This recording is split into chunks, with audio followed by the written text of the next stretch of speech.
We started seeing around 2018 a gap in our community. Individuals were showing up at the shelter from the hospital system saying I had nowhere to go. They sent me here saying that this was the best resource available. But unfortunately, with our long waiting list, we had little options at the time to support their needs. We need to find a unique evidence-based practice. So that's when we did our research and found at the time that there was one program statewide called the Hope Recuperative Care in Oakland County, and we applied for funding, specifically at that time around older adults and to support their needs with nursing care and recuperation, medical recovery.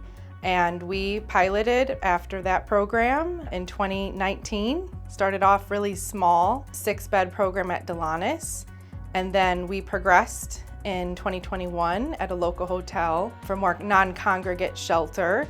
And we identified that these populations, they needed more care than what a shelter could provide. They needed a place where they could have recovery, rest, and recuperation, where the shelter could not provide that.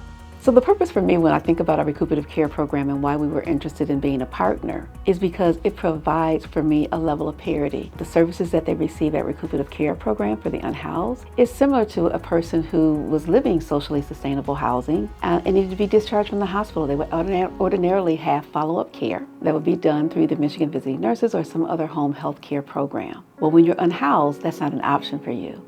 And so for the recuperative care program, it is really an excellent way for our folks who we can discharge to recuperative care, but they can still receive follow-up for either an acute or post-acute medical diagnosis while they were in the hospital. And so it just was a no-brainer to me that this would be something that would be beneficial to our community, our hospital, as well as the unhoused who we serve. We have arrangements with our shelter association where we reserve places for patients who are potential patients, because these patients would have no other safe discharge.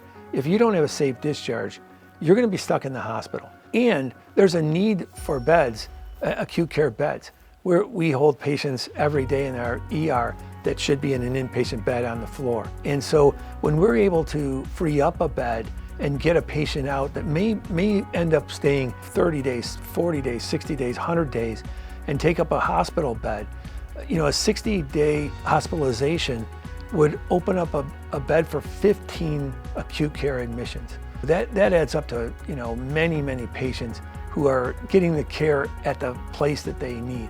So that goes beyond just those individuals being cared for. It helps the whole community.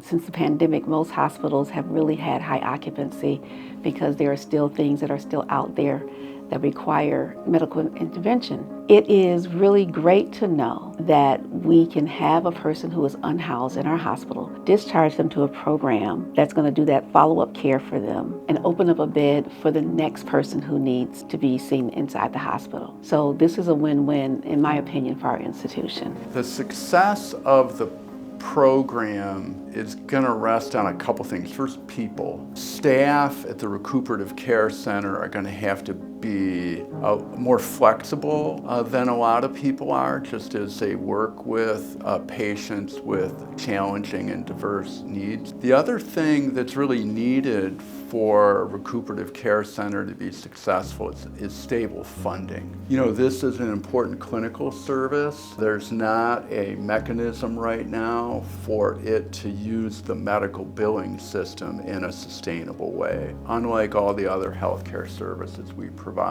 When we have a patient that we think is in need, perhaps known homeless, or we're worried about their home situation and being able to continue care after a hospitalization, we have a really good relationship with our shelters, and we make the referral, and they do a lot of the screening. Being able to be discharged to a place that is not back into the shelter on the streets, but to a recuperative care where they can receive additional care, that to me is the most respectful thing that we can do as a healthcare system, is to provide those services. I love the recuperative care program. To me, it's one of the most meaningful new programs that's come up, certainly in the last 15, 20 years, because this gap in care, it addresses such a need. And it's been a great partnership for a really, really vulnerable population. We are blessed and fortunate to have this opportunity in our community. I think that it is serving at a high rate individuals that would otherwise be outside, left with no option, be waiting for shelter for 6 to 9 months and their condition or situation worsening with their health.